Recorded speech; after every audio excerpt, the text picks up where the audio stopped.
Bom dia, bem-vindos a mais um episódio do podcast Educação Parental, aqui no estúdio do Papá. E hoje temos o Pedro. O Pedro não é só osteopata profissional na área, mas também tem a sua clínica no Porto de osteopatia. E hoje propomos falar sobre a dor. Pedro, estou um bocadinho cansada de ouvir mitos no nosso dia-a-dia e viver com isso como se fosse algo aceitável. Por exemplo, dores de costas é sinal de ficarmos velhos. Ou tens crianças, ter dor é normal. Sim. Ou as dores de costas é sinal de má postura e muitos outros. Então hoje vamos falar destas afirmações e saber o que é que realmente é verdade. Vamos abrir as cartas. Pedro, quem és tu? E o que é que te inspirou para seguir nesta área da saúde?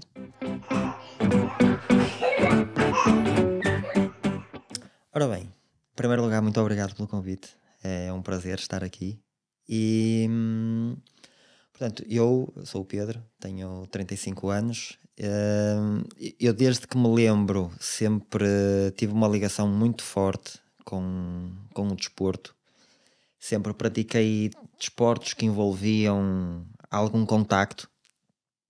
Futebol. Depois o desporto que eu mais pratiquei e com que mais me identifiquei em toda a minha vida e ainda pratico hoje em dia menos foi capoeira. E então é um meio em que, devido ao tipo de movimento que se faz, ao tipo de treino que nós temos e ao contacto, nós estamos constantemente muito expostos a situações de desgaste ou traumáticas e principalmente as traumáticas que levam a dor. Portanto, eu comecei a conviver, digamos assim, com a dor desde muito novo. E pronto, e comecei também desde muito novo a perder alguma qualidade de vida, dificuldade em dormir, em fazer algumas tarefas do dia a dia. Quando comecei inclusivamente a dar aulas de capoeira, dificuldade em dar as aulas. E isso foi na altura em que eu também já estava a estudar educação física, porque, ou seja, o facto de eu na altura querer aprender mais sobre treino, mais porque é que as coisas na capoeira eram da forma que eram, levou-me a tirar a licenciatura em Educação Física, mas depois, ao tirar a licenciatura de Educação Física, comecei a olhar para estas questões também da dor, e o facto de já estar ali na área da saúde fazia com que as pessoas me fizessem perguntas e que me levou a ter alguma curiosidade e depois começar a estudar osteopatia. Há um episódio que marca claramente o antes e o depois, que foi uma pseudo-lesão no menisco que eu tive aos 21 ou 22 anos, em que eu na altura estava a dar aulas de capoeira, era parte do meu sustento, estava para entrar na Universidade de Educação Física e tive uma dor bastante complicada no joelho e depois foi um tratamento muito protocolar, ou seja, fui fazer um exame, o exame disse que eu tinha uma fissura no menisco. Depois o profissional a quem eu mostrei o exame disse-me, eu nunca mais me esqueço, numa sexta-feira, eram 8h30 da noite, era a última consulta que eu pedi por favor para me atenderem. Disseram-me que, Pedro, isto tu com este joelho, o máximo que vais conseguir fazer para o resto da tua vida é uma hidroginásticazinha ou uma musculação muito leve. E então aquilo, pronto, foi um dos piores fins de semana da minha vida, porque tudo aquilo que eu estava no auge dos meus 21 anos a fazer e a tentar construir, estava a cair por terra por causa do joelho. E então nessa altura eu comecei a procurar outras perspectivas e pronto, e o meu joelho está aqui hoje, eu tenho 35 anos, continuo a fazer tudo o que fazia nessa altura. Até acho que neste momento com 35 anos estou em melhor forma do que eu estava com 21 ou 22. E pronto, e depois no fundo quando comecei a estudar osteopatia e a focar-me muito na área da dor, no fundo o meu objetivo era ser a antítese daquilo da forma como fui atendido. Então hoje dou muita importância à parte da comunicação, com o paciente, que seja, isto quase que é uma frase feita, mas convém também que as pessoas percebam o que é isso, não é? Hoje em dia fala-se muito da saúde centrada no paciente, não é? Aquilo que aconteceu na altura era uma saúde centrada num modelo biomédico, não é? E quando digo num modelo biomédico, não é que eu tenho, é um modelo que se chama assim, não é um problema dos médicos, não é? Mas o modelo biomédico é um modelo muito centrado no problema, no exame que disse que tu tens isto, então tu és quase que tu és a fissura no menisco, ou tu és a hérnia discal, ou tu és a tendinite. E depois são tratamentos muito protocolares, que são iguais para toda a gente, não é? Não é tido em conta os recursos que a pessoa tem para melhorar. A pessoa gosta de exercício, não gosta de exercício, a pessoa precisa de usar o corpo para trabalhar, não precisa. Então tudo isso são variáveis que influenciam muito o tratamento. Se bem usadas, podem ser usadas a favor do paciente. E na altura não foi nada isso que aconteceu. Na altura deram-me uma sentença de morte, que é: olha, o teu joelho com 21 anos vais fazer hidroginástica e é se queres, né? Isso para alguém que estava a iniciar estudos em educação física, que tinha na capoeira uma paixão absolutamente louca. Na altura até já nem me lembro se até não tinha uma viagem marcada ao Brasil. Se não tinha, estava perto de ter, mas era uma coisa que estava nos planos. E pronto, e foi duro. E no fundo eu tenho trabalhado para ser a antítese disso. Da última vez que nos falámos, fizeste uma analogia bastante interessante da dor com a vida adulta. Disseste algo do tipo que se a criança teve uma infância alegre e leve, então a vida adulta também vai ter assim uma vida muito mais leve. Agora, se a infância for transtornadora, em vida adulta vai ter uma vida menos leve. Então, o que é a dor? O que é a dor? É uma excelente pergunta. A dor, inclusivamente, a própria definição de dor mudou nos últimos anos. Então a dor é uma experiência sensorial desagradável. Ou seja, a dor não é sinónimo de lesão. A pessoa pode ter uma lesão e não sentir dor. E felizmente, na maior parte das vezes que sente dor, não é devido a uma lesão. Como é uma experiência sensorial, é algo que se aprende a sentir. Ou seja, imaginando, por exemplo, um provador de vinho. Um provador de vinho, se beber um copo de vinho, vai sentir coisas que, se um de nós beber um copo de vinho, não vai sentir. Porquê? Porque ele está treinado a sentir aquilo, não é? Ele está treinado a sentir determinadas características do vinho, em que, se for um de nós, bom, podemos ser mais ou menos especialistas, mas primeiro vamos dizer se é bom, se é mau. Depois umas pessoas vão sentir que pode ser mais de Douro, mais de Alentejo, mais amadeirado, mais avinagrado, enfim.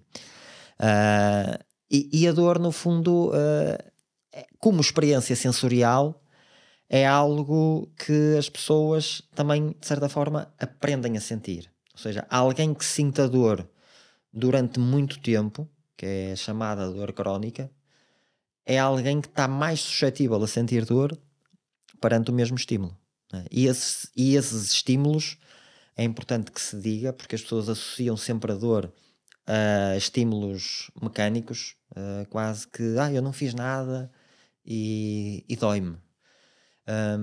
Mas a dor como experiência sensorial influenciada por vários sistemas e vários mecanismos, a dor é sensível ao stress, à ansiedade, àquilo que as pessoas comem ou deixam de comer, à qualidade do sono. E então penso que aquilo que nós também tínhamos falado na nossa conversa prévia é que a questão da paternidade e da maternidade é um momento de transição na vida das pessoas, como há outros, não é? A mudança de uma profissão, o início de uma atividade física, uma mudança de país, uma perda de um familiar.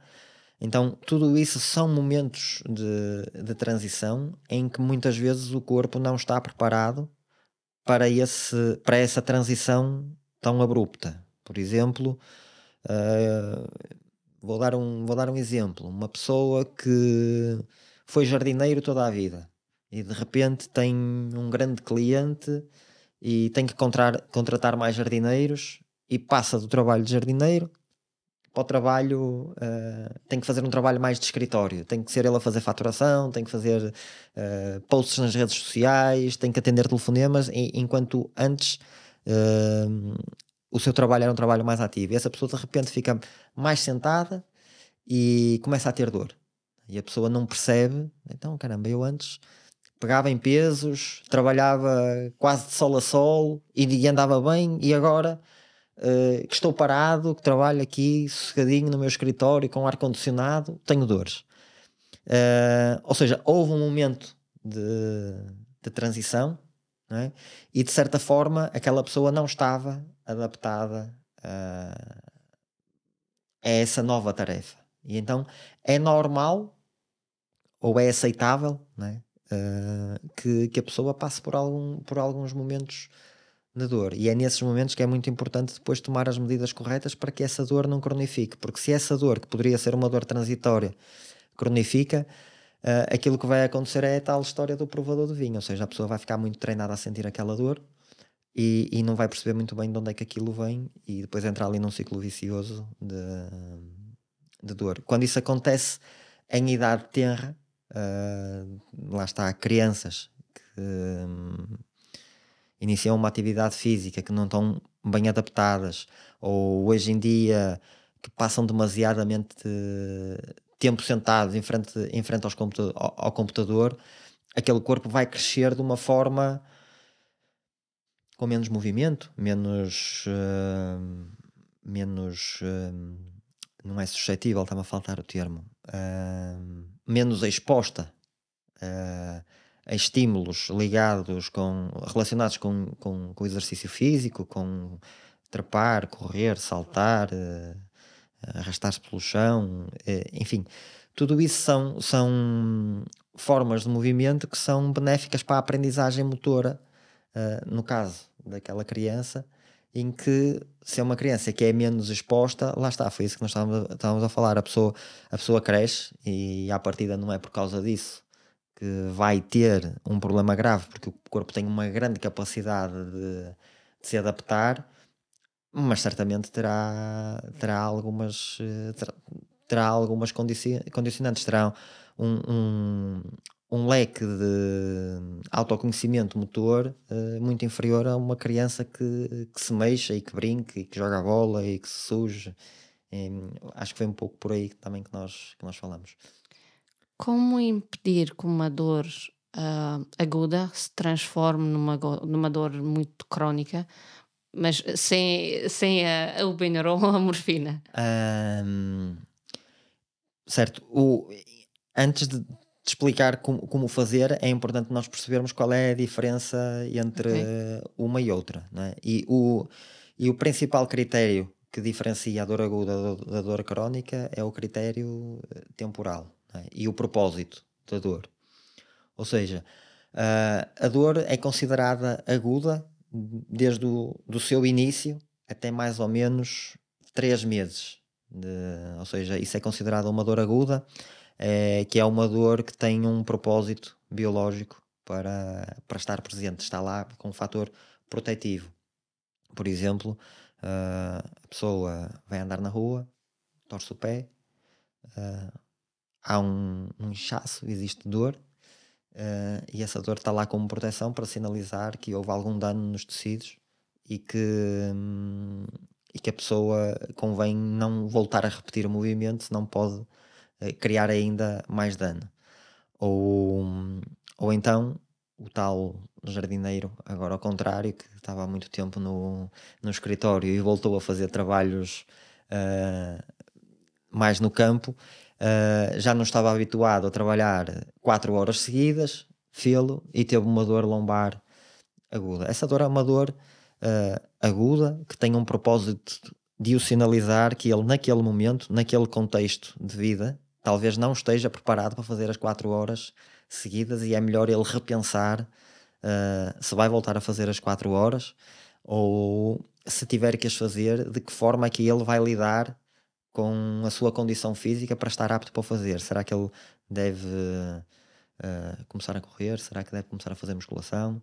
Será que deve consultar um profissional que lhe dê um alívio rápido daquela dor? Isto depois há aqui muitas nuances dependendo de pessoa para pessoa. Portanto, isso é uma dor aguda. A dor crónica é uma dor que existe de forma permanente, ou vai e vem durante mais de que 3 meses, e que deixa de ter um propósito biológico para existir. Ou seja, é quase que um aprendizado daquela pessoa a sentir dor. Poderá continuar a estar ou não relacionado a mecanismos mecânicos, de mobilidade, etc. Mas também lá está, é algo processual. E essa fase de transição, esses 3 meses, é uma fase muito importante para as pessoas atuarem, porque ou a situação acaba por se resolver por si só, ou então nesses 3 meses é uma boa altura para a pessoa recorrer a um profissional de saúde, né, um osteopata, um fisioterapeuta, que vai ajudar nessa não transição de uma dor aguda para uma dor crónica. E mais uma vez, pegando na questão da parentalidade, muitas vezes é isso que acontece. Ou seja, falei do jardineiro, não é? Mas podia estar a falar de um pai ou de uma mãe que tem que passar a dormir uma noite numa posição estranha para não acordar o filho. Não só uma noite? Sim, não será só uma noite.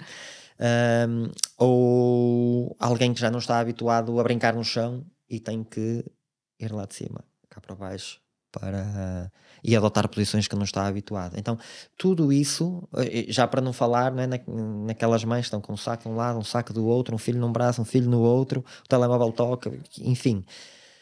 Isso é uma demanda física muito grande. Eu tenho uma sobrinha, tenho 2 sobrinhas pequenas.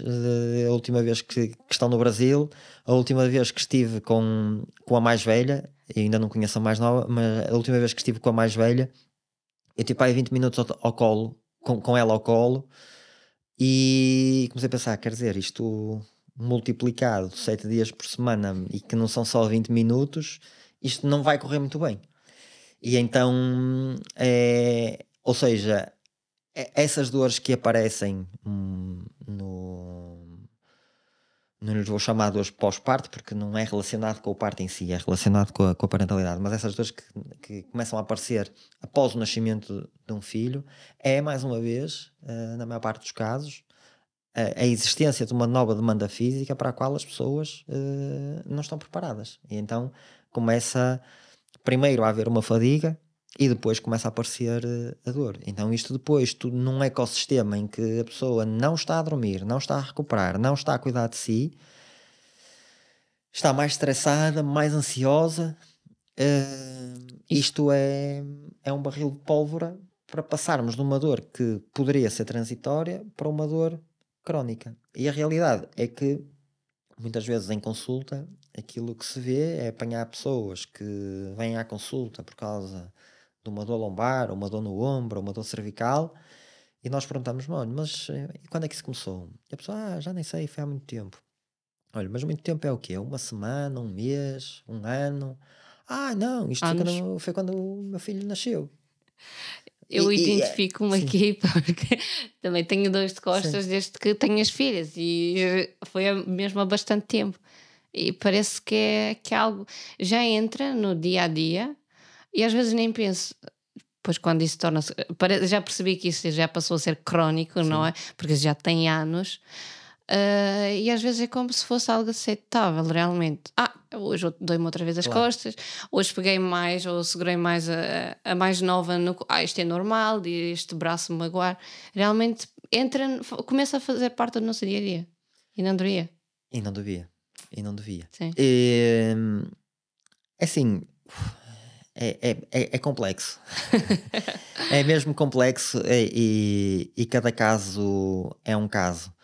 Eu diria que sinais de alarme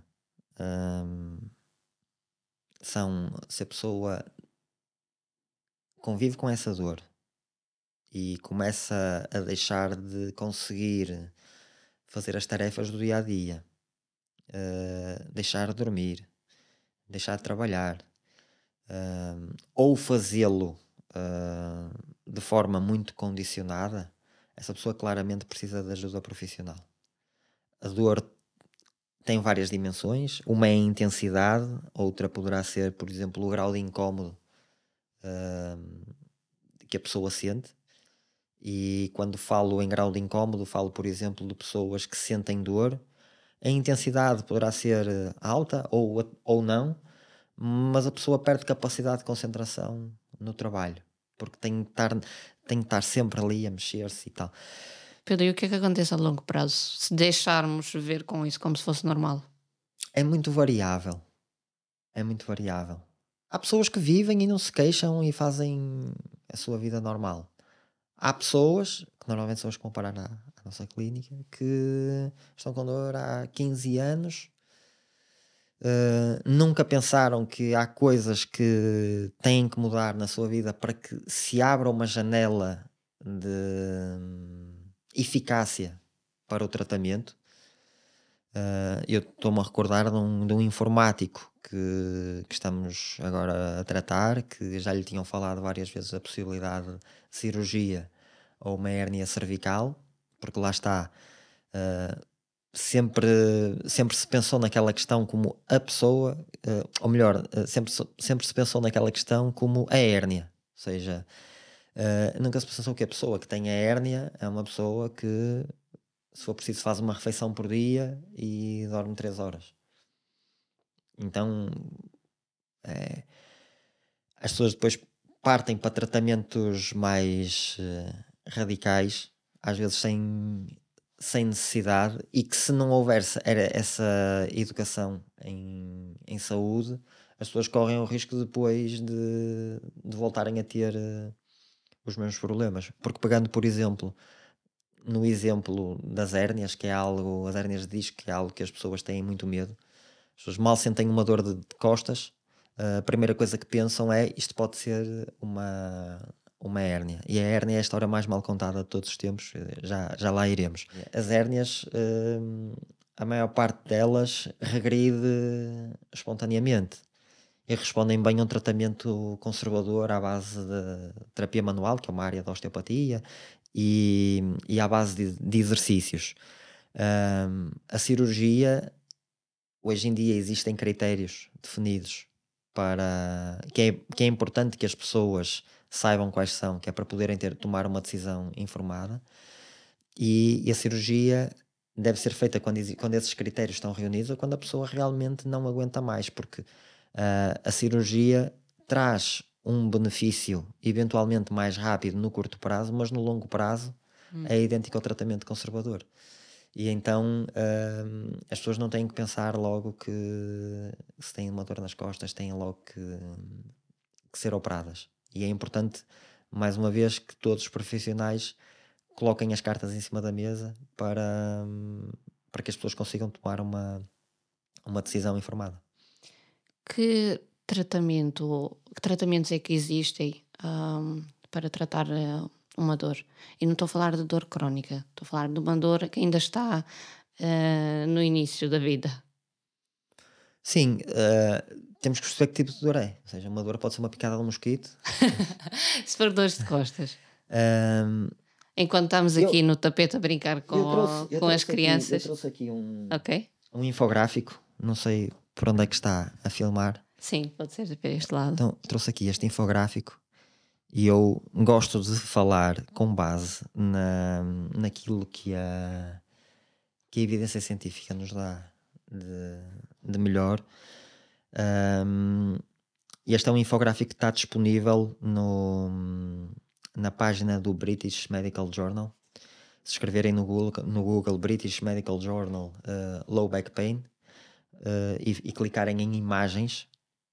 Se não clicarem em imagem, vai-vos aparecer o artigo. Se clicarem em imagens, vai-vos aparecer este infográfico, que é precisamente o trajeto que uma pessoa que sente dor nas costas deve fazer.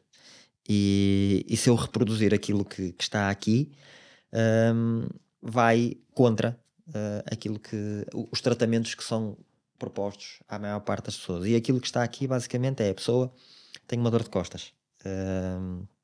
No caso, neste infográfico é para a dor lombar, que pode ser com ou sem dor ciática associada.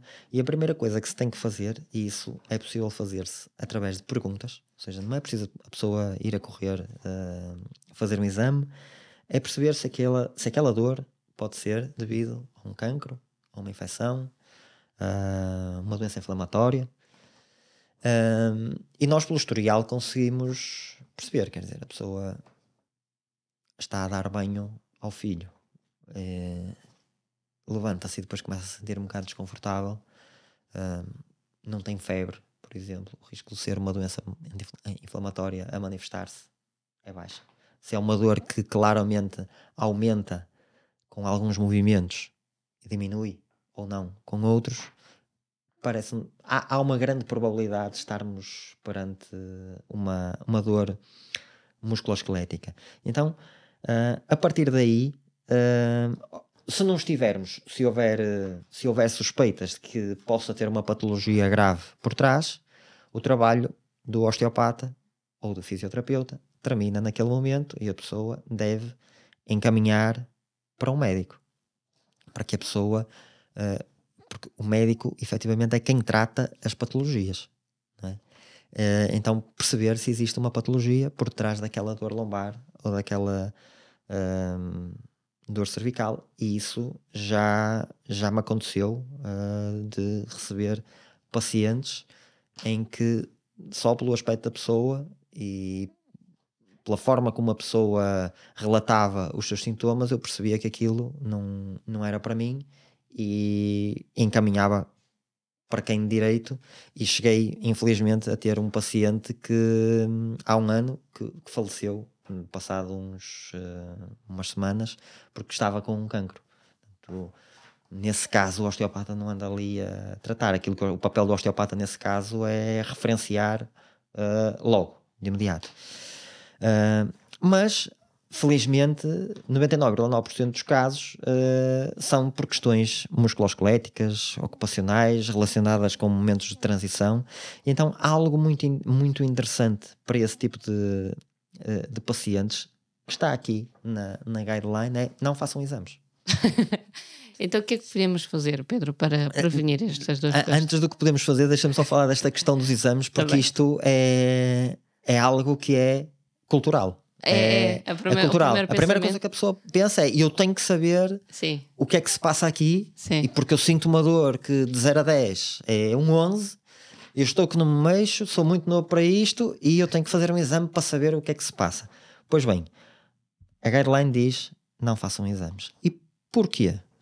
Porque se nós pusermos uma pessoa que está com uma dor excruciante e pusermos uma pessoa que não tem dor absolutamente nenhuma e forem as duas fazer uma ressonância magnética, a probabilidade de ambas terem alterações é altíssima. A probabilidade da pessoa que não tem dor ter tantas ou mais alterações que a pessoa que tem dor é altíssima. Lembram-se daquilo que estávamos a falar há bocado, que é: a dor também é um aprendizado, ou seja, é uma questão também de processual dessa informação. Então, o exame de imagem, aquilo que está a acontecer é: nós cada vez temos máquinas mais especializadas em detectar situações que são absolutamente normais. Ou seja, uma pessoa com 40 anos ter desidratação no disco, isso não é um problema, é uma consequência de estar vivo. O disco é composto por vários anéis e é normal esses anéis irem se rompendo ao longo dos anos e pode gerar uma protusão ou uma hérnia. Essa hérnia não tem necessariamente que ser sintomática. Então, como é que nós sabemos se a hérnia é sintomática ou não? Não é olhando para o exame, é fazendo perguntas à pessoa e fazendo testes físicos.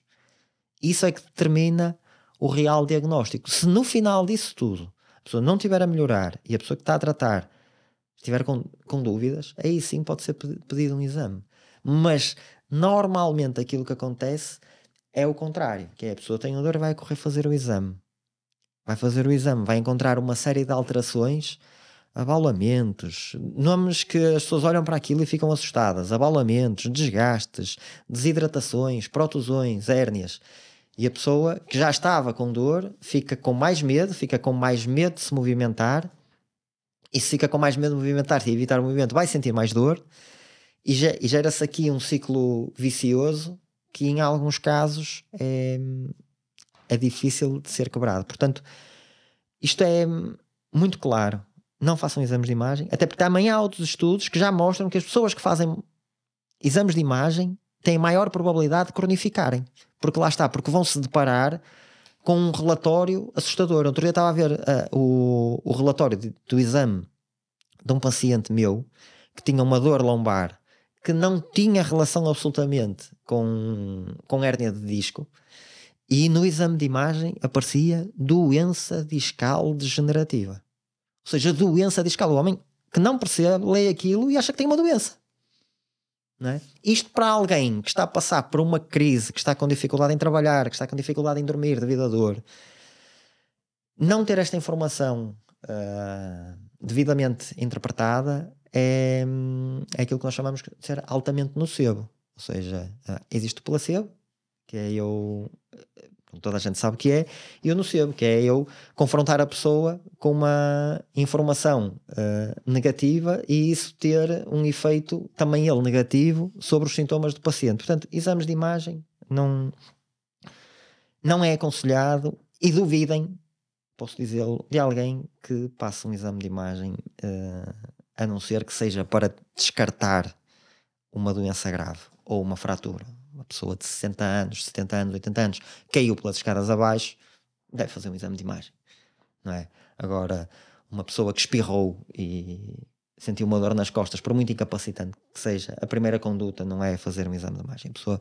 que ia sair do carro e ficou com as costas completamente travadas, em alguns casos ao ponto de ter que chamar uma ambulância, por muito doloroso que seja, não é através do exame de imagem que se vai descobrir a causa do problema. Pronto, então agora finalmente respondendo à pergunta que me tinhas feito. O que é que a pessoa com dor, não é, que está neste fase com dor, deve fazer? Desde logo, continuar a movimentar-se dentro do possível. Ok. Repouso não é tratamento. Ok. Isso é algo que é altamente... uma conduta altamente antiquada, que hoje em dia não tem evidência nenhuma. A pessoa está com crise de dor nas costas, dentro dos possíveis, deve-se continuar a movimentar. Continuar a brincar com os filhos.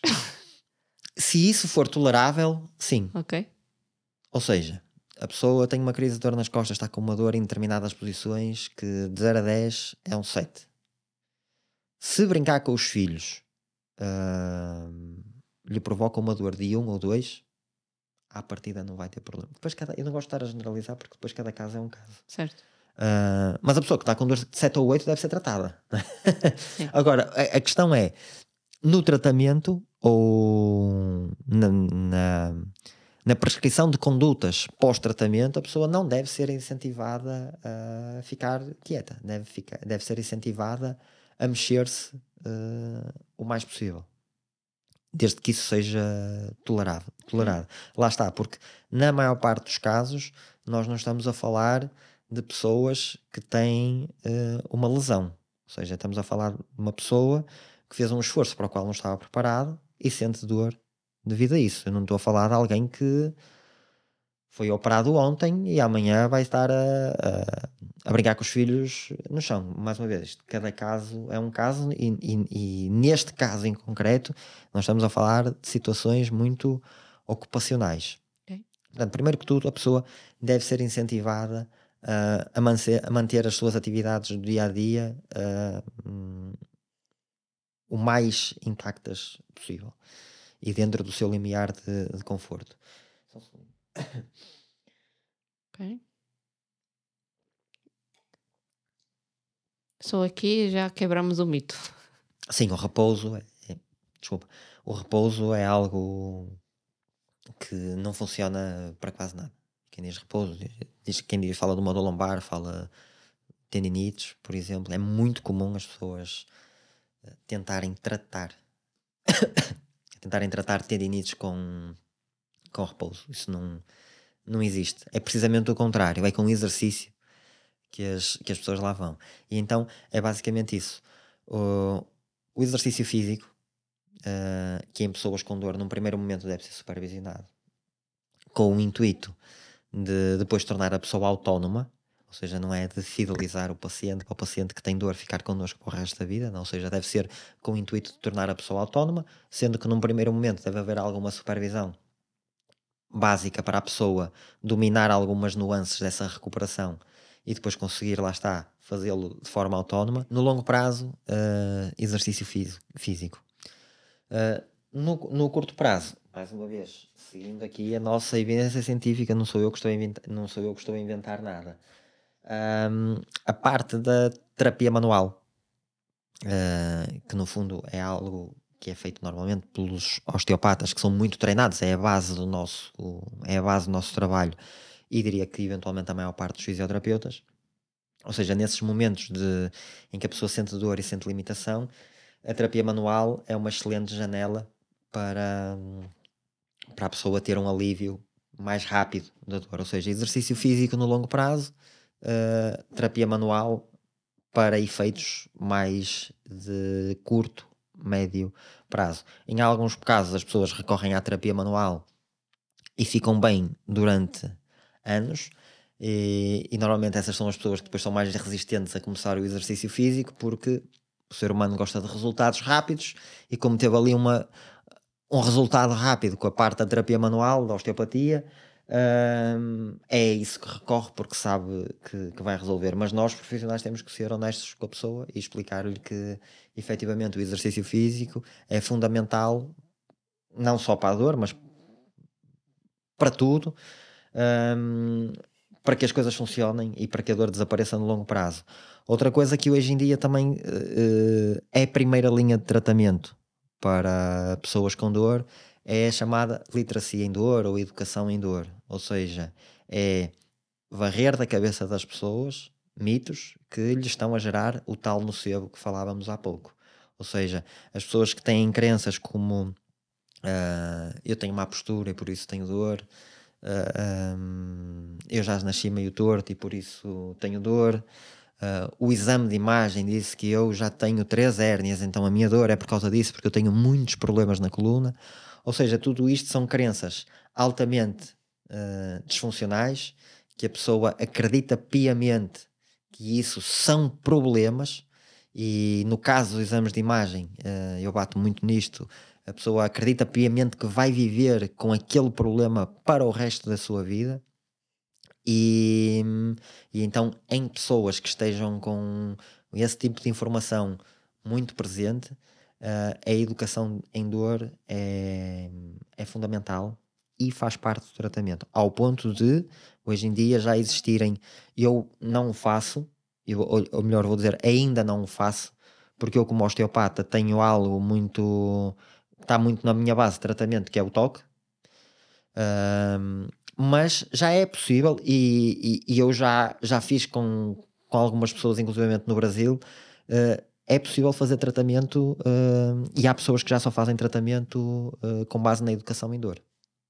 Ou seja, o conhecimento, este tipo de conhecimento de trabalhar estas crenças, de ressignificar a dor do paciente perceber que talvez a dor não exista porque existe um problema de saúde. Ou seja, a dor lombar não é um vírus ou é uma bactéria que precisa de ser eliminado. É fruto de um contexto em que a pessoa vive. E muitas vezes o ressignificar isso e dar ferramentas para a pessoa perder o medo de se voltar a movimentar como se movimentava no passado, já existe evidência que isso também funciona. Portanto, no meu caso em concreto, aquilo que eu procuro é juntar estas 3 peças, que é exercício, tratamento manual e educação em dor. Se isto for feito num momento adequado, a probabilidade da pessoa não cronificar é altíssimo. Se o paciente já é crónico, hoje em dia também já existem alguns questionários que são sugeridos pelos artigos, que permitem perceber em que ponto é que a pessoa está. Por exemplo, pessoas que têm crenças como eu nunca mais vou ficar bem, ou vou viver com esta dor para sempre, ou eu nunca mais vou conseguir exercer a minha profissão como já o fiz, ou os meus pais também tinham dores nas costas, então isto é genético, eu também vou ter. Este tipo de crenças são crenças que são altamente limitativas para o tratamento, e nós muitas vezes temos que nos guiar por esses questionários para perceber em que ponto é que o paciente está. Mas também a partir do momento em que conseguimos que o paciente abra aqui uma janela de oportunidade para um tratamento diferente daquele que fez habitualmente, que muitas vezes nem era tratamento, ou seja, muitas vezes a pessoa diz, eu já fiz tudo, mas olha, mas o tudo, o que é o tudo? Já tomei Voltaren, já tomei Benuron, já tomei, já pus gelo, já fiz calor, já fiz tudo e isto não passa. Sim, mas isso não é tratamento, isso são condutas para tentar fazer ali, dar algum conforto, não é? Mas é só na hora, não é a longo prazo. Se for, é só na hora. Não é? Mas eu uma vez pus uma saca de água quente e nunca mais tive dor e só agora é que me voltei. Pronto, olha, fantástico, correu bem dessa vez, mas isso continua a não ser tratamento, não é? E ninguém nos garante que se a pessoa não tivesse feito nada, que aquilo não ia passar por si só. Muitas vezes acontece. Pedro, quem está à procura de um osteopata, onde é que te pode encontrar? Ora bem, pode-me encontrar na Osteofocos, que é a nossa clínica de osteopatia, que está localizada na Rua da Paz, no Porto.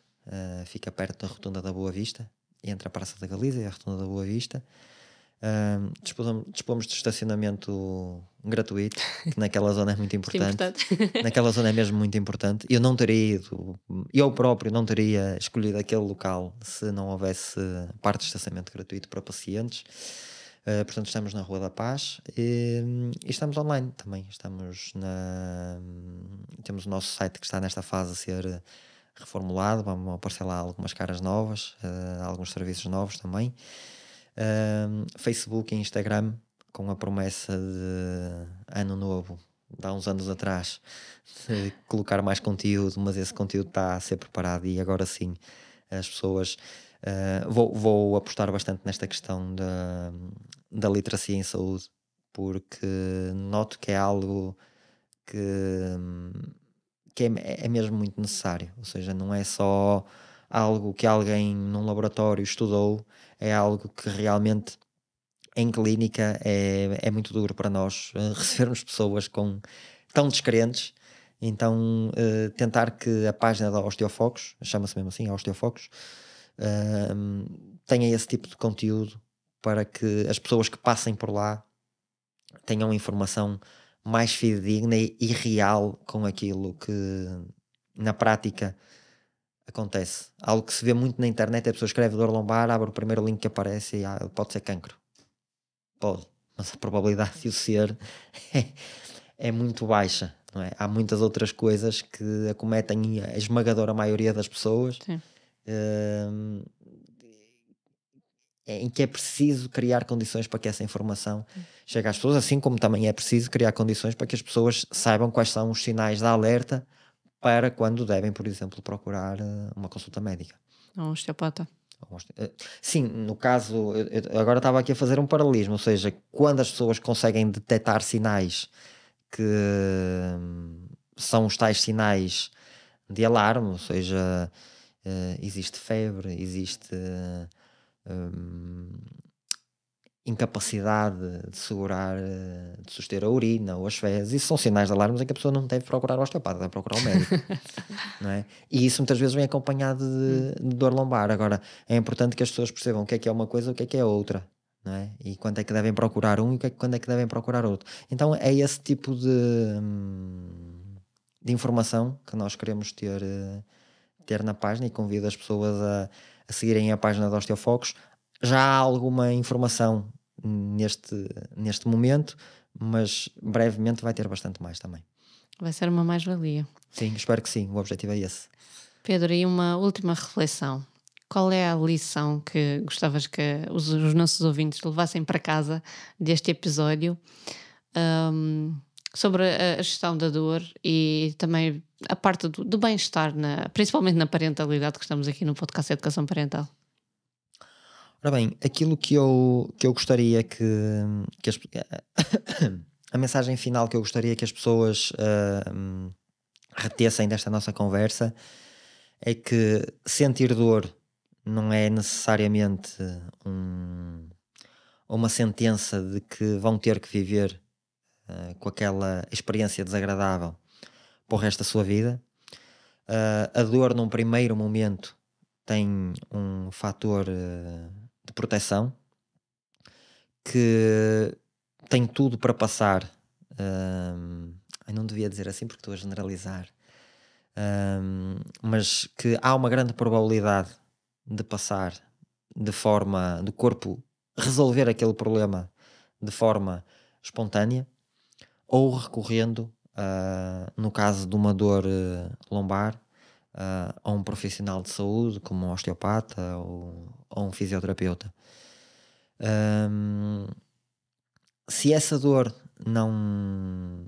Se a dor da pessoa já tem mais de que 3 meses, nós estamos a entrar numa dor potencialmente crónica, em que essa dor poderá já não ter um efeito tão protetivo, poderá ser algo também já mais de processamento da informação da dor, e é bom que as pessoas percebam que não vão tratar essa dor à base de anti-inflamatórios, paninhos de água quente, gelo. É preciso um trabalho de reeducação em dor, de reeducação em movimento, com base nos novos conhecimentos que surgiram recentemente de neurociência da dor. E é assim que as pessoas podem tratar esse tipo de problemas. E portanto a reflexão que eu deixo é que não tentem encontrar atalhos quando não é para o fazer. Obrigada, Pedro. Obrigado, eu. Foi um prazer. Igualmente.